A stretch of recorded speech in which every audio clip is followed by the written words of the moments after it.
Sir, ಈಗ ಸಿದ್ದರಾಮಯ್ಯವರು tweet ನೋಡಿದ್ರಿ, ರಣರಂಗದಿಂದ ನಾನು ಹೊರ ನಡೆಯಲಾರೆ ಅಂತೇಳಿ ಪಟಭದ್ರ ಶಕ್ತಿಗಳು ಅಂತ ಹಾಕಿದ್ದಾರೆ. ಮತ್ತು ಅಲ್ಲಿ ಜಾತಿ ಕಾರ್ಡ್ ಪ್ಲೇ ಮಾಡಿದ್ದಾರೆ. ಸೊ ಅಲ್ಲೊಂದು ಕಡೆ ಸಿಂಪತಿ ಕ್ರಿಯೇಟ್ ಮಾಡೋಕೆ ಅನಿಸ್ತಾ ಇಲ್ವಾ? ಎಲ್ಲ ನಮ್ಗೆ ಅನಿಸ್ತಾ ಇದೆ ಸಂಕಷ್ಟ ಬಂದಿರ್ಬೋದು, ಅದಕ್ಕೆ ಈ ಟ್ವೀಟ್ ಮಾಡಿದ್ದಾರೆ ಅಂತೇಳಿ.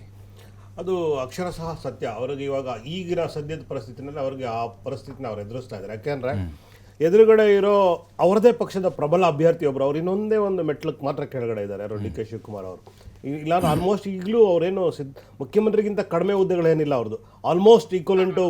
ಯಾಕೆಂದರೆ ನಾಲ್ಕು ಪ್ರಭಾವಿ ಖಾತೆಗಳನ್ನ ಅವರು ನಿಭಾಯಿಸ್ತಾ ಇದ್ದಾರೆ. ಹೌದು, ಪಕ್ಷದ ಅಧ್ಯಕ್ಷರಾಗಿದ್ದಾರೆ, ಜಲಮಂಡಳಿ ಜಲಸಂಪನ್ಮೂಲ ಸಚಿವರಾಗಿದ್ದಾರೆ, ನಗರಾಭಿವೃದ್ಧಿ ಸಚಿವರಾಗಿದ್ದಾರೆ, ಇನ್ನೊಂದು ಯಾವುದೋ ಒಂದು KPCC ಪ್ರೆಸಿಡೆಂಟ್. ಇಷ್ಟು ಹುದ್ದೆಗಳನ್ನ ಅನುಭವಿಸ್ತಾ ಇರೋದ್ರಿಂದ ಆಲ್ಮೋಸ್ಟ್ ಈಕ್ವಲೆಂಟ್ ಟು CM ಆಗೇ ಇದ್ದಾರೆ.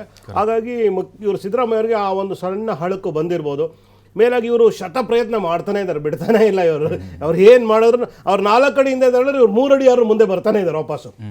ತುಂಬ ಜನ ಹಿಂದೆ ಬ್ಯಾಕ್ಬಿಟ್ಟು ಹೋಗ್ಬಿಡ್ತಾರೆ. ಇವರು ಯಾವುದೇ ಕಾರಣಕ್ಕೂ ಆ ಥರ ಮಾಡ್ತಾ ಇಲ್ಲ. ಡಿ ಕೆ ಶಿವಕುಮಾರ್ ಅವ್ರು ಎಷ್ಟೇ ಇವ್ರನ್ನ ಹಿಂದೆ ತಡೆದ್ರು ಇವ್ರ ಮುಂದೆ ಬರ್ತಾ ಇರೋದ್ರಿಂದ ಅವ್ರಿಗೆ ಸ್ವಲ್ಪ ಭಯ ಆಗಿರ್ಬೋದು ಸಿದ್ದರಾಮಯ್ಯ ಅವ್ರಿಗೆ. ಸಿದ್ದರಾಮಯ್ಯ ಅವರು ಆ್ಯಕ್ಚುಲಿ ಒಳ್ಳೆ ನಾಯಕತ್ವ ಅಲ್ಲೇನು ಎರಡು ಮಾತಿಲ್ಲ. ಆದರೆ ಪಕ್ಷದ ಹಿತದೃಷ್ಟಿಯಿಂದ ಅಥವಾ ಏನಾರು ಅವ್ರ ಪಕ್ಷದ ಹಿತದೃಷ್ಟಿಯಿಂದ ಏನಾರು ಇದ್ದರೆ ಅವ್ರು ಏನಾರು ಮಾಡ್ಕೋಬೇಕಂತಾರೆ ಮುಂದಕ್ಕೆ ಯಾರು ಒಬ್ಬರನ್ನ ಬೆಳೆಸಲೇಬೇಕಲ್ಲ ಅವರು. ಇವಾಗ ಅವರೇ ಪರ್ಮನೆಂಟ್ ಆಗಿ ಏನು ಮುಖ್ಯಮಂತ್ರಿ ಆಗಿರೋಕ್ಕಾಗಲ್ವಲ್ಲ. ಹಾಗಾಗಿ ಏನಾದ್ರು ಅವ್ರಿಗೆ ಏನಾದ್ರು ಅಭಿವೃದ್ಧಿ ಕಾಡಬೇಕು ಅವ್ರ ಪಕ್ಷಗಳು ಅಂತಂದರೆ ಇವ್ರು ಹಿಂಗೆ ತಾಡ್ಕೊಂಡ್ರೆ ನಮ್ಮಂಥ ಆಮ್ ಆದ್ಮಿ ಪಕ್ಷದವ್ರಿಗೆ ಅನುಕೂಲ ಆಗುತ್ತೆ ಬರೋ ದಿನಗಳಲ್ಲಿ. ಯಾಕೆಂದರೆ ಇವರಲ್ಲಿ ಎಲ್ಲೆಲ್ಲಿ ಸ್ಥಾನಗಳು ಕಳ್ಕೊತಾರೆ ಅಲ್ಲೆಲ್ಲ ನಮ್ಮಂಥವ್ರಿಗೆ ಹೊಸ ಪಕ್ಷದಲ್ಲಿ ಇರೋರಿಗೆ ಅನುಕೂಲ ಆಗುತ್ತೆ. ಇವರು ಆದಿ ರಂಪ ಬೀದಿ ರಂಪ ಮಾಡಿಕೊಂಡು ಜಗಳ ಮಾಡಿಕೊಂಡು ಪಕ್ಷದಲ್ಲೇ ಒಳ ಜಗಳ ಮಾಡಿಕೊಂಡು ಅವರವರಲ್ಲೇ ಕಚ್ಚಾಟ ಮಾಡಿಕೊಂಡ್ರೆ ಬರೋ ದಿನಗಳಲ್ಲಿ ಅವ್ರ ಪಕ್ಷ ಈಗ ಅಳದು ಉಳಿದು 2-3 ರಾಜ್ಯಗಳಲ್ಲಿ ಉಳ್ಕೊಂಡಿದೆ. ಅದರಲ್ಲಿ ಕರ್ನಾಟಕ ಒಂದು ಕರ್ನಾಟಕದಲ್ಲಿ ನೀವು ಜಾಸ್ತಿ ಕಚ್ಚಾಡ್ಲಿ ಅಂತ ಅಲ್ಲ, ಖಂಡಿತವಾಗ್ಲು ಇವಾಗ ಯಾವಾಗಲೂ ರಾಜಕೀಯನೇ ಹಂಗಲ್ವಾ, ಇಬ್ರು ಜಗಳ ಮೂರನೇ ಇಲ್ಲ, ಅದು ವಾಸ್ತವ, ಎಲ್ರಿಗೂ ಗೊತ್ತಿರೋ ವಿಷಯ. ಈಗ ಅಳದು ಉಳಿದಿರೋ 3 ರಾಜ್ಯಗಳಲ್ಲಿ ಪ್ರಬಲ ರಾಜ್ಯ ಅಂತ ಯಾವ್ದಾದ್ರು ಇಂಡಿಪೆಂಡೆಂಟ್ ಸ್ಟೇಟ್ ಅಂತ ಕರ್ನಾಟಕ ಒಂದು. ಅದರಲ್ಲೂ ರಾಷ್ಟ್ರದಲ್ಲೇ 2ನೇ ಅತಿ ಹೆಚ್ಚು ತೆರಿಗೆ ಕಟ್ಟುವಂತ ರಾಜ್ಯ. ಹೇಳಿ ಸರ್ ಬಸವರಾಜ್ ಸರ್. ಗುರುಗಳ ಹೇಳಿ.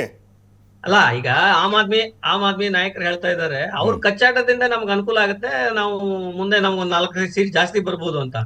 ಬೇರೆಯವ್ರ ಕಚ್ಚಾಟ ತಗೊಂಡು ನೀವೇನ್ ಮಾಡ್ತೀರಿ? ನಿಮ್ಮ ಸಂಘಟನೆ, ನಿಮ್ಮ ಗ್ರಾಸ್ ರೂಟ್ ಲೆವೆಲ್ ಆರ್ಗನೈಸೇಷನ್ ಏನಿದೆ ಅದನ್ನ ಬಲಪಡಿಸಿದ್ರೆ ನಿಮ್ಗೆ ಅನುಕೂಲ ಆಗ್ಬೋದಲ್ಲ ಅಂತ.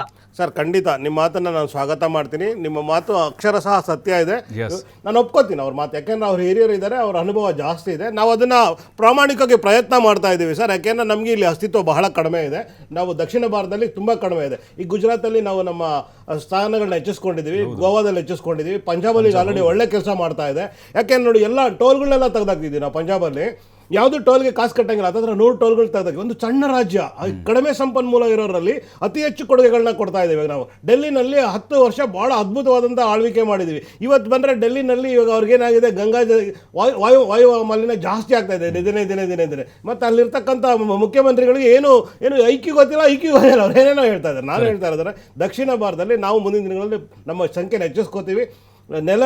ನೆಲಮಟ್ಟದಿಂದ ಕೆಲಸ ಮಾಡಿ ನಮ್ಮ ಕಾರ್ಯಕರ್ತರ ಪಡೆ ಕಟ್ಟಿ ಬರೋ ದಿನಗಳಲ್ಲಿ ನಾವು ನಮ್ಮ ಪಕ್ಷದ ಅಧಿಕಾರಕ್ಕೆ ತರ್ತೀವಿ, ಒಳ್ಳೆ ಕೆಲಸ ಮಾಡ್ತೀವಿ. ನಿಜ ಸರ್. ಇನ್ನೊಂದು, ಈ ಸಿದ್ದರಾಮಯ್ಯನವ್ರಿಗೆ BJP ಮತ್ತು JDSಗಿಂತ ತಮ್ಮ ಪಕ್ಷದ ವೈರಿಗಳ ಸಂಖ್ಯೆನೇ ಜಾಸ್ತಿ ಅಂತ, ರಿಯಲ್ ವಿಲನ್ಗಳು.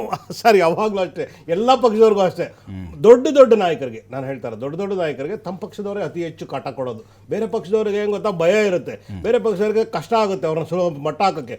ಇವತ್ತು ಯಾವಾಗಲೂ ನಮ್ಮ ಜೊತೆಲಿರೋರಿಗೆ ನನ್ನ ನ್ಯೂನ್ಯತೆಗಳೇನಂತ ಗೊತ್ತಿರ್ತದೆ. ಹಾಗಾಗಿ ಸುಲಭನಾಗಿ ನಾವು ಅವ್ರನ್ನ ಮಣಿಸ್ಬೋದು ಅಂತ ಸ್ವಪಕ್ಷೀಯರೇ ಯಾವಾಗಲೂ ಎಲ್ರಿಗೂ ಕಾಟ ಕೊಡೋದು. ಯಡಿಯೂರಪ್ಪಂಗೂ ಸಹ ಅವರು ಅಷ್ಟು ದೊಡ್ಡ ನಾಯಕರಾಗಿರೋ ಅವ್ರಿಗೆ ಸ್ವಪಕ್ಷೀಯರಿಂದನೇ ಅವರು ಸ್ಥಾನ ಕಳ್ಕೊಂಡ್ರೆ ಹೊರತು ಬೇರೆ ಪಕ್ಷದವರಿಂದ ಅಲ್ಲ.